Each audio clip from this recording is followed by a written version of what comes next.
Hello everyone, my name is Alicia Jackson, licensed professional counselor, and welcome to my channel.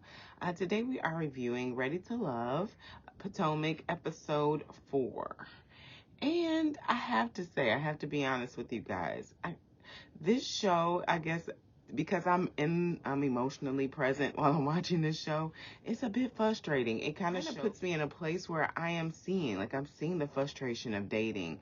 I'm seeing the frustration of wanting to connect with people. There's just a lot of flirting, and while flirting is great, it's a part of the banter, it's a part of the dating dance, and at the same time, I think it's a way that we can make genuine connections. And so I was a bit frustrated with this episode, but neither here nor there. We are here and we're getting into it. And so the Gentleman's Lounge comes up. Tommy announces 2 new people are coming to the show. And for Wiley, it's going to be someone his age. And so I imagine he's excited about that. And we meet Tina. She's 31. She does, again, lead with her sexual energy. But Wiley said that he does want to connect a little deeper with her. She has a daughter that's 2 years old, and she described her last relationship as toxic. And whenever somebody does that, I'm always curious. We throw that word around a lot. Toxic is like a buzzword now, right?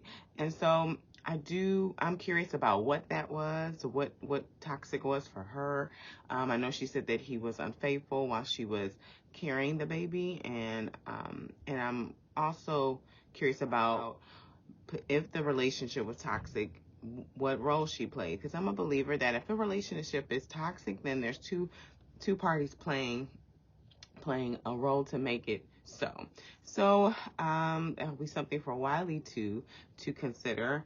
But she said that she wants Martin to her Gina. So we shall see if Wiley is that for her. Precious meets Donovan, and he's 42. And he has been married. He was married for 12 years. And Precious asked about what led to the end of that relationship. And he said he made some mistakes. Doesn't everybody? I wanted to hear really what mistakes he's made. And I don't know if maybe he's not ready to share that at this time. But because this is such a pressure cooker kind of process, this would be a great time to open up, but maybe he's not completely attracted or into Precious. We did see that she was definitely stating her intention and how she's attracted to him, but he was more reserved and did say in his confessionals that he didn't feel like Precious was his cup of tea. She did throw out the celibacy word, and he definitely said that's not what he is he's into, that he definitely wants to be able to connect with his partner before he is married. So when dating someone like Donovan, or anybody when dating someone that has experienced a past relationship or has, a marriage, it doesn't even have to be a marriage, but a long-term relationship, it's really, really important to say, what did you learn about yourself in that process, and how have you grown since then? And what time did you take to take care of yourself? Because relationships are so taxing at times. You pour so much of yourself into it, and sometimes you see parts of yourself that you didn't know were there. So if I were dating Donovan or anyone who is in a previous relationship, that would be some questions that I would be asking or wondering for sure. So we do see Laverne and Joy at this cute pottery date.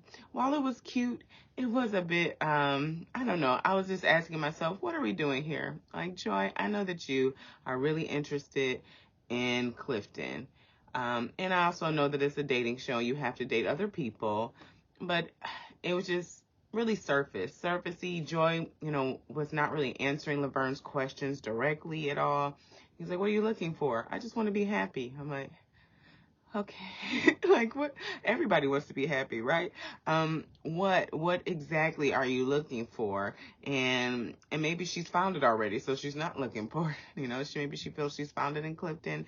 I did see, they're both so flirtatious. So that they kind of feed off each other in that way. But then it's like, that's it. So I would have loved to see a date with Ace and Laverne. I would have loved to see that. I feel like their energy is so different. And so I would have been curious to see what they look like when they are both sharing the same space and connecting with each other, especially since Laverne says that Ace is his one of his top choices. Next, we see that Demetrius and AP have a date, and AP really wanted to connect with Demetrius after their last group date. So I was like, okay, got to see what's happening here. AP said that the process for her was interesting, and it took a minute for her to get there. I'm wondering for her, just because she has lost a husband, like she has experienced grief, I'm wondering if this situation or this fast-paced dating arena that she's in may be a little jarring for her, where, she is really trying to protect herself. I see a lot of protective energy from AP. I don't see where she's like opening up herself to be vulnerable. She's pretty much even said on the date, I don't need a man. And I'm like, whoa, why are you on the show then? And I understand definitely the independent woman and the self-made woman and having to take care of children while you're grieving. You have to put on that strength, right? And do that. And at the same time, you also are making space, right? Making space for someone to help and be and join with and partner up with. So it's interesting that Demetrius was like wondering if she could be soft and nurturing, because she just seemed to kind of have a hard exterior on her. So I don't know if that's something that she had before her husband passed, but it's definitely something that's present right now. So I'm wondering again if this situation for her is just a bit too much and a bit jarring for her. And so maybe having someone, I know she says she's done the work, but grief is a journey. Grief isn't something that we kind of just like, okay, it's done. Like it follows you. It follows you. And there's levels of acceptance that you get to as you continue to grow in your grief. And so I would imagine that it's uncomfortable for her. I would imagine so. So we see that they have a beach party house. Or a beach house party. And first it's just the men, and then Tommy surprises them and said, the ladies are here too. Great. So the men, while they were there, stated something that I thought was really profound. They said that they even noticed for themselves that they really thought that connecting with a woman, I thought that love was just sex. And it was, and they realized that now it's more of an emotional connection. The only person that I really see truly navigating this process like that is Demetrius. I don't see a lot of like hypersexual flirting from him with the ladies as much as I do like the other gentlemen, Clifton, Tori, Laverne. They are, much more sexual when they're engaging and flirting with the women. But the only gentleman, like I said, that I see on the cast that is really trying to dig deeper is Demetrius. So I'll give him some credit and bonus points for that. So we see little mini click-ups happening. There's Aya and Donovan. They have a good little moment, and he's connecting with her. Tina and Paul connect, and we see this side of Paul that I have not seen. It was very soft and tender. He kind of relaxed a little bit, and so I'm wondering if hopefully he took some of Precious' feedback to just kind of dial it down a little bit so that someone can get to know him. So that was really great to see. What was interesting is the kitchen scene where Eric and I think it's Takia or Jakaya, they were connecting, and he stated like we're going to be together. And then Carmen comes in and and blows up the wonderful connection moment we were having and enjoying, and then kind of tries to strong arm Derek into saying that she's his number one.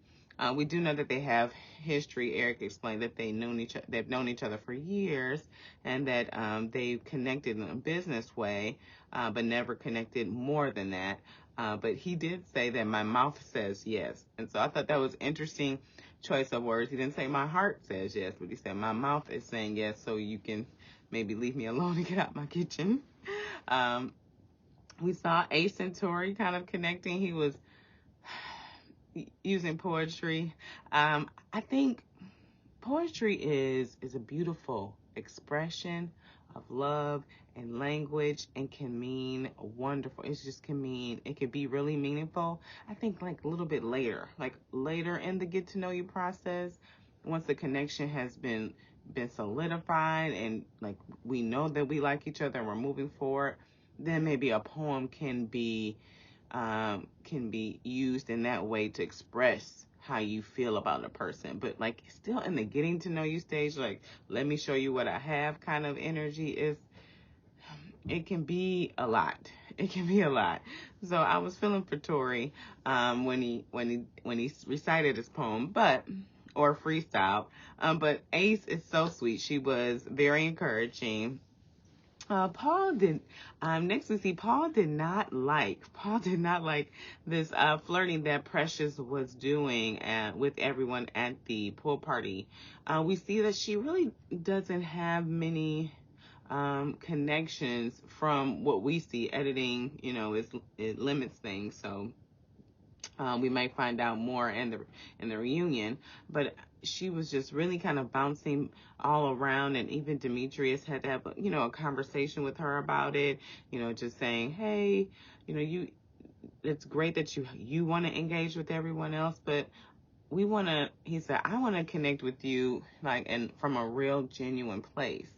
And she felt that maybe the men were insecure, because of her big personality. I'm wondering if she's using that to mask her insecurities. So it's just interesting to see. We did see that Tori brought Sabrina some cupcakes. He did a little wooing, and she was so receptive of that and appreciative of that, and that was just a very sweet little gesture. They had a nice little moment. Eric and AP had a little moment as well, and he said that he really felt that she was still navigating her grief, and still in a place where she was still there. And I imagine it again. I think that she could definitely still kind of be there, especially in an area where she is with a group of men trying to figure this out, and then thinking like, man, potentially nobody I want to connect with is here. And that may take her to a place where she thinks about her husband, her late husband, or thinking about, potentially liking someone and feeling like she's betraying her husband, her late husband. So it's a process, and I'm hoping that she has someone that she can connect with through her healing and grief journey. And so next we see Demetrius and Sabrina. He is stepping it up. He said, okay, Tommy, to let us know it's no more new people coming in which I am so grateful for. This new format in this season is a bit jarring. I feel like I'm in a speed dating situation. It's too much, Tommy. It's too much. But so he's like, okay, that's it. And Tori's trying to give Sabrina some cupcakes. I need to let her know how I feel. And so he did state his intentions, and Sabrina was impressed. I'm wondering, while there are parts of Demetrius that I see that are very genuine and seem to be in the right space and right place, but I'm curious if the fact that he needed, Tori to state that he was interested in Sabrina before he did himself. The situation on the bus last episode where he was super quiet and letting Tori engage with Sabrina. I don't know if he maybe felt he was like confident knowing that nothing you can say can really affect my connection with her. So I'm just curious about where Demetrius is and how this situation is going to play out. So we see some little conversation between Precious, Sabrina, and Carmen about Laverne and his his kind of standoffish nature at group events. We noticed that at the first episode with the mixer, he was just kind of off and let the ladies come to him. But he said he was just kind of getting the sun in. Even Demetrius was like, where's Laverne? Where's that Laverne energy at? I don't know if maybe this situation, has been a little jarring to Laverne's ego. He is a big personality and he's very, very competitive. And some of the ladies have stated, that they're not impressed. And so that's a lot of rejection that he's dealing with. So I'm wondering how he's taking that in, how he's taking this information in, how he's soothing himself, if he's having a moment. He's having a moment. It's a lot. It's a lot to get rejected by multiple people in a short limit of time.